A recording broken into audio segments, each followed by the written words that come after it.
loading on track number 1 for a trip around Walt Disney's Magic Kingdom. All aboard! Hello everyone, welcome back to Disney 24/7, and today I'm keeping my promise that I made on my very first video, because today I'm going to be ranking every single ride in the entire Disneyland resort. Before I begin, there's a few ground rules that I have to establish for this ranking. First, I didn't include any large-scale shows like the fireworks or Fantasmic, but don't worry, smaller-scale shows like the Tiki Room are still on this list. There are also no walkthrough attractions or holiday overlays on this list. Also, please remember that these are just my opinions and there are so many rides at Disneyland, so please understand if your favorite ride isn't as high as you think it should be. Anyways, with that out of the way, let's begin this ranking. In the number 56 spot, we have Jumping Jellyfish. In the number 55 spot, we have Turtle Talk with Crush. And in the number 54 spot, we have the Red Car Trolley from Buena Vista Street. In the number 53 spot, there's Great Moments with Mr. Lincoln. I have nothing against this attraction. Great Moments with Mr. Lincoln is a classic Disneyland attraction for the World's Fair. That being said, a majority of it is a video talking about the Civil War, which gives the necessary backstory, but it just feels like something that you could watch on YouTube. I just wish the audio animatronic of Abraham Lincoln was a part of the show more than just 5 minutes. The number 52 spot, we have King Arthur's Carousel. It's the lowest opening day attraction on this list. I have nothing against it, but it's just a carousel with Disney music. I do like Jingles the Horse though. In the number 51 spot, we have Jesse's Critter Carousel. Another carousel, this one is higher than King Arthur's Carousel purely because of the creativity with the animals you can ride on. Like, come on. You can ride on a skunk backwards. That's awesome. And the theme fits better overall with Pixar Pier, just in general. Alright, let's rapid fire a few here. We got Luigi's Rollickin' Roadsters, Storybook Land Canal Boats, Pinocchio's Daring Journey, Mr. Toad's Wild Ride, and at number 46, Inside Out Emotional Whirlwind. At number 45, we have Gadget's Go Coaster. It's the lowest roller coaster on this list. It's super short, but it's good for little kids and fun enough to be in the number 45 spot. At number 44, we have the Main Street Vehicles. Now, you might be wondering why the Main Street Vehicles are above all of the previous attractions, but let me explain. The Main Street Vehicles are the perfect way to experience Main Street. They give you a totally different perspective on something you might otherwise just look past. And even if you're not riding them, just seeing them travel up and down Main Street makes for the perfect ambiance and the recreation of Walt's hometown of Marceline, Missouri. In the number 43 spot, we have Mickey's PhilharMagic, followed by Astro Orbiter in the number 42 spot. Astro Orbiter would be much higher on the list if it was still on top of the People Mover loading station like it still is in Magic Kingdom. Number 41, we have the Golden Zephyr over at California Adventure. Has the unique elements being suspended by the wires instead of a mechanical arm, which sets it apart from Astro Orbiter in that way, and it usually has a pretty short wait. The number 40 spot, we have Casey Jr.'s Circus Train, followed by Roger Rabbit's Cartoon Spin at number 39. The queue for this attraction is exceptional, but the ride itself relies too heavily on the spinning aspect. While it is creative compared to other dark rides lower on the list, the ride itself is pretty bland for a Disneyland dark ride, and that's why it comes in at the number 39 spot. At number 38, we have Mater's Junkyard Jamboree, which is an underrated ride in my opinion, followed by the Davy Crockett Explorer Canoes at number 37. I love this ride! Manual labor on your vacation is the best! Now, let me explain. Before 2017, the canoes would be much lower on the list, but ever since the construction of Galaxy's Edge, they redid the backside of the Rivers of America, and it looks absolutely breathtaking. The canoes are especially great because it's the perfect attraction to get up close to all the new additions the Imagineers made to the Rivers of America. Also, the cast members are especially great for this ride, and who could forget Justin Bieber? At number 36, we have Dumbo the Flying Elephant, another opening day attraction, and it's a classic. There's a reason Disney likes to use this ride for a lot of promotional videos. And it just has that extra bit of Disney magic to come out on top over the Astro Orbiter. At number 35, we have Goofy's Sky School, followed by the Disneyland Monorail at number 34. It's easily one of the most recognizable things at Disneyland, and it's practical as transportation too. It's enjoyable to ride, and you get those great bird's eye views of the parks. Number 33, we have Snow White's Scary Adventures. It was already one of the better dark rides in Fantasyland, and now with the new updates and name, Snow White's Enchanted Wish, it's definitely going to be up there with Peter Pan. It just has to open. In the number 32 spot, we have the Finding Nemo submarine voyage. Now, I feel like this is generally accepted by the Disneyland community, but I'm not the biggest fan of this attraction. The concept in and of itself is really cool, as you actually get to go underwater in a real submarine. That's awesome. And I won't lie, it is fun from time to time, and it's beautiful to look at next to the Matterhorn. But what bugs me about this attraction is the voices for the characters don't sound anything like they do in the movies. And the attraction itself takes up so much space and time and effort to maintain. It just doesn't really seem worth it, and for that reason, it's the lowest e-ticket attraction on this list. In the number 31 spot, we have the Mark Twain Riverboat, tied with the sailing ship Columbia. Similar to the canoes, I enjoy both of these for the views you're able to get along the rivers of America, but both of these are more relaxing because you don't actually have to physically row the boat. In number 30, we have the Silly Symphony Swings. Very underrated, never has too long of a wait, and while it is one of the more generic attractions, it offers some pretty dang cool views of Pixar Pier. In the number 29 spot, we have Monsters Inc. Mike and Sully to the Rescue. Another super underrated attraction. This is definitely one of the better dark rides at the Disneyland Resort, and it usually has a pretty short wait. In the number 28 spot, we have the Mad Tea Party, or the Teacups. This attraction is especially great if you ride it at night or when a parade is going by. The number 27 spot, we have Alice in Wonderland, and at number 26, we have the Many Adventures of Winnie the Pooh. This is probably the most underrated attraction on this entire list. The wait rarely exceeds 5 minutes. I can't put it any higher than this, but it's such an adorable ride, and it just makes you feel all warm inside every time you ride it. Pro tip, if there's a lot of people in your party waiting in line for Splash Mountain, you can send half of your group to ride the ride and then trade off while you're waiting in line. In the number 25 spot, we have the Tiki room. Sorry, I had to. In the number 24 spot, we have the Little Mermaid, Ariel's undersea adventure. And in the number 23 spot, we have the Disneyland Railroad. The Grand Circle Tour of Disneyland. It's perfect for people watching. You get another perspective on the updated rivers of America, and you finish with the Primeval Whirl and the Grand Canyon scenes. And, most important of all, it's the attraction that really set the foundation for what would eventually become Disneyland. At number 22, we have Star Tours. Now, I love Star Wars, but I'm not the biggest fan of simulators. What really works for the ride, though, is the variation with the different planet scenes you can get, and the queue for Star Tours is awesome. At number 21, we have the Pixar Pal Around, followed by Autopia in the number 20 spot. An opening day attraction that is especially fun for kids. I still enjoy going on the Highway of the Future, and I really like the off-road part. But the older I get, the less I feel the need to wait 45 minutes for something I do on the daily. At number 19, we have Buzz Lightyear's Astro Blasters. I consider myself a pretty competitive person, so you can only imagine how fun it is to compete with family and friends on this ride for the highest score. And I don't mean to brag or anything, but I was able to actually reach max score just over a year ago. At the number 18 spot, we have Peter Pan's Flight, the best of the Fantasyland dark rides by far, and rightfully so. The feeling of flying is universally desired, and this ride delivers. The scenes at the start of the attraction are definitely the highlight as you soar above London and Neverland. While the ride is pretty short and the wait tends to be pretty long, I will always enjoy flying to the second star on the right straight on till morning. At number 17, we have Toy Story Mania. Like Buzz Lightyear's Astro Blasters, but to the next level. Every game offers something unique, and it has its own set of secrets and surprises. And again, this game brings out the competitor in me, so it's always fun to try and be the best in the vehicle. At the number 16 spot, we have Small World, a classic from the 1964 New York World's Fair. And whether you like the song or not, you have to admit it has managed to stand the test of time as one of the most catchy songs in existence. And the facade of the attraction is an iconic part of Disneyland. The number 15 spot, we are heading over to DCA to check out Grizzly River Run. Arguably one of the most unique parts of California Adventure, so it's no wonder why Grizzly River Run was used in a lot of the promotional footage for the opening of California Adventure. It's a fun ride with not just one, but 2 drops, something you don't see very often with these types of raft rides.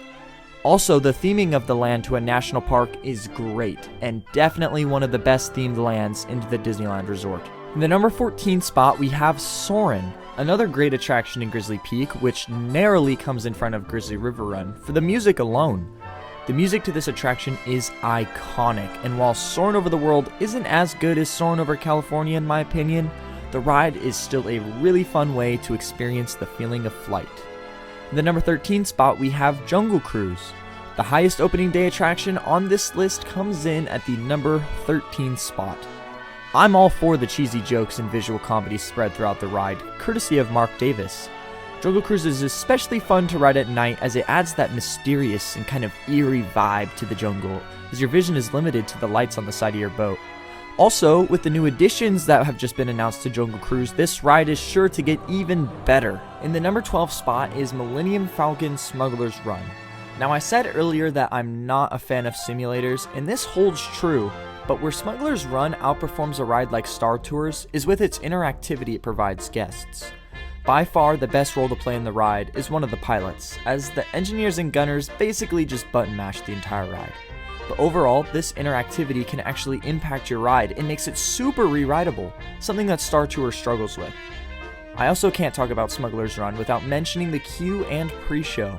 The Honda Onaka audio animatronic, try saying that 10 times fast, is incredible, and actually being able to step aboard the Millennium Falcon is awesome. Coming in at the number 11 spot, we have the Haunted Mansion.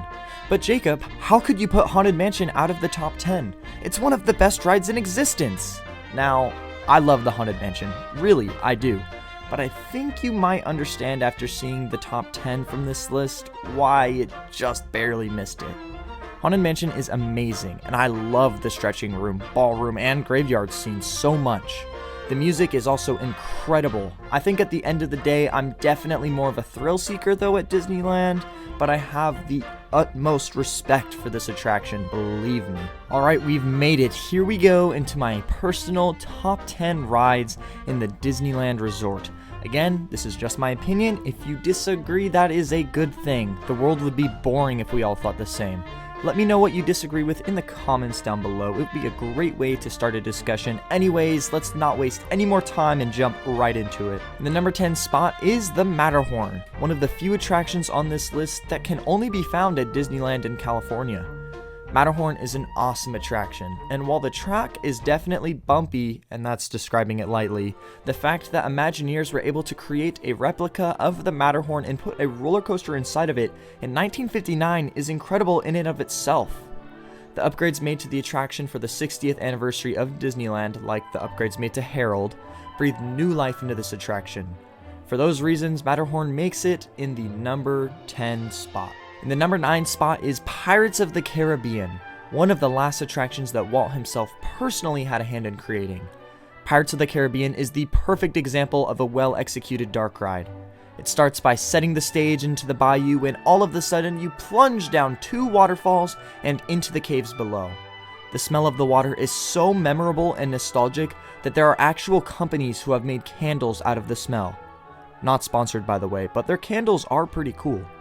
The song for the attraction, A Pirate's Life for Me, is super catchy, and the ride has been popular enough to start a whole movie franchise, which has ironically come full circle and made its way back into the attraction. Pirates of the Caribbean is a classic that has stood the test of time and comes in at number 9. Does that rhyme? I feel like it kind of does. Anyways, on to number 8. Alright, so in the number 8 spot is Radiator Springs Racers. This ride always seems to have a super long wait, and for good reason. It provides the thrill of a ride like Test Track with the dark ride technology of a ride like Rise of the Resistance. It's super fun, but for whatever reason, I always tend to lose the race at the end of the attraction, which honestly does kind of leave a sour taste in your mouth. Regardless, this ride is a beautiful recreation of the world of Radiator Springs and takes the number 8 spot. At number 7, we have Big Thunder Mountain Railroad, the wildest ride in the wilderness. First, let me be clear. This ride is significantly different depending on where you sit. The front of the train feels like a ride for toddlers, while the back feels significantly faster and more like a wild ride. I also really love the history behind the attraction with the mine train through nature's wonderland, and it also helps that almost a year ago today I went to Bryce Canyon, Utah, which was Tony Baxter's inspiration for this attraction. It was one of my first videos, however, so looking back it kinda was cringy, but regardless, Thunder Mountain is a Disneyland classic and solidifies itself at the number 7 spot. Coming in at the number 6 spot is Indiana Jones Adventure, the Temple of the Forbidden Eye. Indiana Jones first opened in 1995, and for a while I actually considered this attraction to be my favorite. The reason for this was Indiana Jones has the tallest height requirement at Disneyland, and for good reason, because you get thrown around in that Jeep. But because the height requirement was the last one to reach as a kid, I was stoked when I was finally able to ride. And it was mind-blowing to me as a kid, especially being the oldest and getting to experience something that your siblings couldn't, and it made it that much cooler in my eyes. It breaks down a lot, but it holds true as one of the best rides at Disneyland. Coming in at number 5 is Splash Mountain. While the scheduled changes to Splash Mountain are sure to change this attraction forever, there's no denying that everyone has a laughing place on Splash Mountain. The Tony Baxter log flume attraction is yet another one of the Disneyland mountains that has become a staple of Disneyland. The drop is always exhilarating, and I personally love riding this attraction at night when the line is only 5 minutes. That seriously is the best time to ride, and it's probably where I have my most fond memories of Splash Mountain. In the number 4 spot is the Incredicoaster over at Pixar Pier.